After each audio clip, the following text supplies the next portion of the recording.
Jemaat yang dikasihi Tuhan, salam sejahtera dalam Tuhan Yesus Kristus. Mari kita merenungkan kembali firman Allah dalam Ibrani pasal 9 ayat 15-22 yang berbicara tentang pengampunan melalui darah Kristus. Kita ada pada bagian yang kedua yang saya beri judul setiap orang membutuhkan pengampunan dosa. Nah, mari kita membaca kembali Ibrani pasal 9 ayat 15-22. Demikian firman Tuhan. Karena itu ia adalah pengantara dari suatu perjanjian yang baru, supaya mereka yang telah terpanggil dapat menerima bagian kekal yang dijanjikan. Sebab ia telah mati untuk menebus pelanggaran-pelanggaran yang telah dilakukan selama perjanjian yang pertama.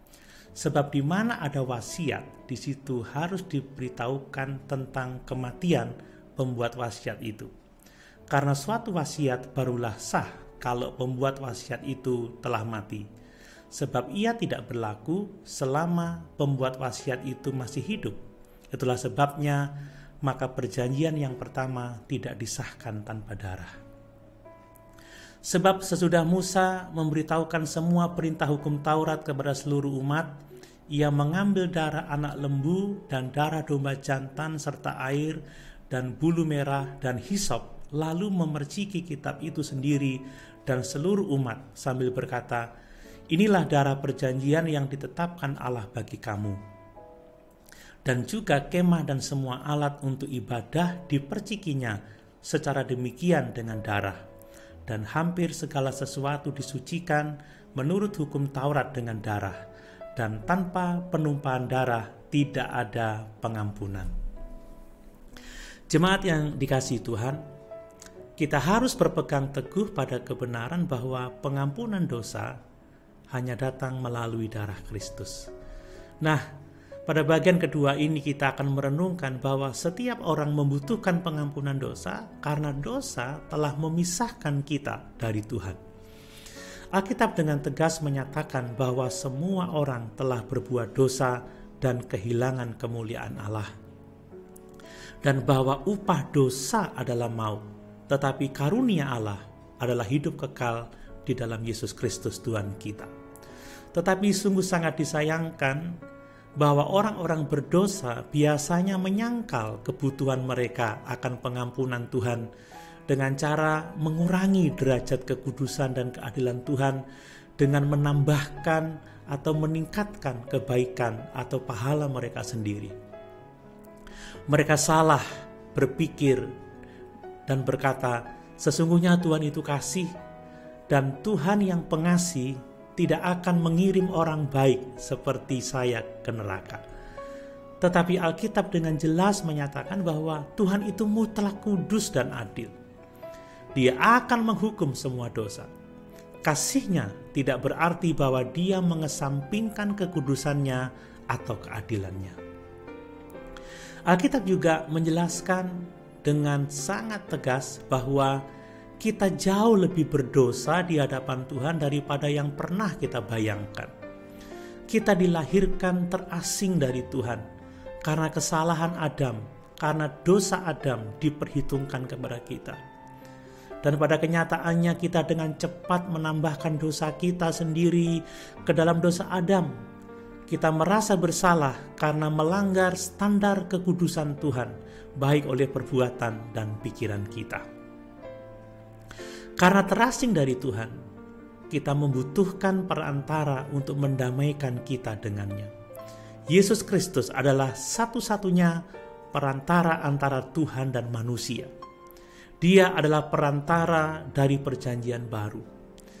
Jika kita pernah terlibat dalam sengketa hukum dengan seseorang, maka kita membutuhkan mediator yang dapat membantu kita dengan pihak lain yang bertentangan dengan kita untuk mencapai kesepakatan yang memuaskan.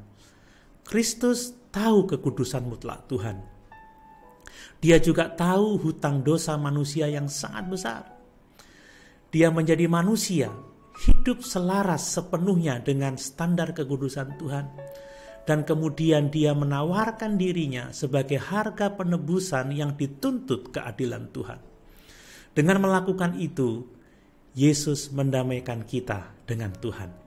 Mari kita melihat dalam 2 Korintus pasal 5 ayat 18-21 yang berbunyi demikian.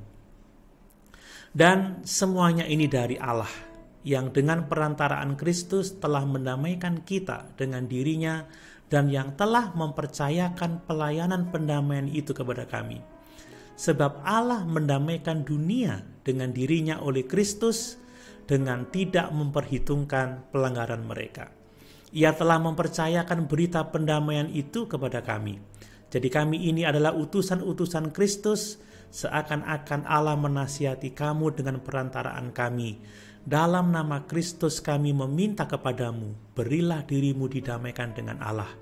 Dia yang tidak mengenal dosa telah dibuatnya menjadi dosa karena kita, supaya dalam Dia kita dibenarkan oleh Allah. Jemaat yang dikasihi Tuhan, kadang-kadang orang bertanya-tanya, bagaimana cara mereka yang hidup sebelum Kristus dapat diselamatkan? Jawabannya adalah, mereka diselamatkan dengan cara yang sama seperti kita diselamatkan, yaitu melalui iman di dalam darah Kristus yang tercurah.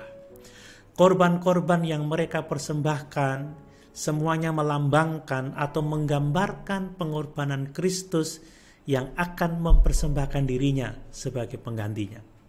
Dalam Yesaya pasal 53 ayat 5 dan 6 dan ayat yang ke-11 menyatakan demikian. Tetapi dia tertikam oleh karena pemberontakan kita. Dia diremukkan oleh karena kejahatan kita. Ganjaran yang mendatangkan keselamatan bagi kita ditimpakan kepadanya, dan oleh bilur-bilurnya kita menjadi sembuh.